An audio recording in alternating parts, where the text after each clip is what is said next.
ရောင်တင်ခြင်းလုပ်ငန်းစဉ်နံပါတ်2ရဲ့မှတ်ရွှတ်ခြင်းမှာစောစောက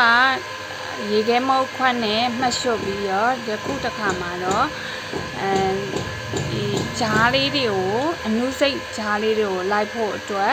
မှတ်ကလေးဖော်နေတာဖြစ်ပါတယ်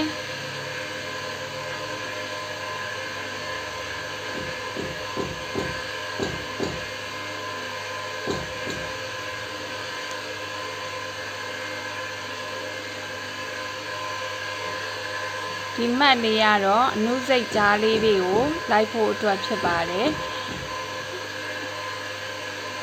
နာရေခဲမုတ်နှကန်းလေးနဲ့တိုက်လို့ရပါမယ်။အနုစိတ်တေးသေးလေးတွေကြားလေးတွေ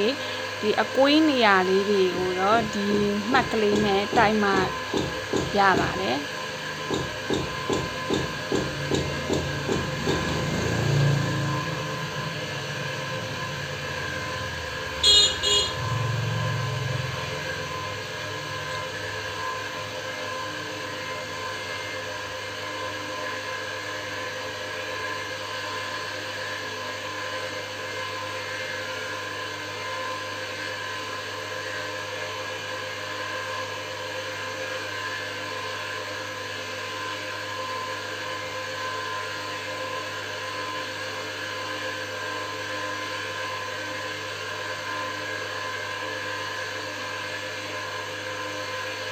ဒါလင်းစည်းလေးဖြစ်တဲ့အတွက်သူ့ရဲ့အကွေးလေးတွေ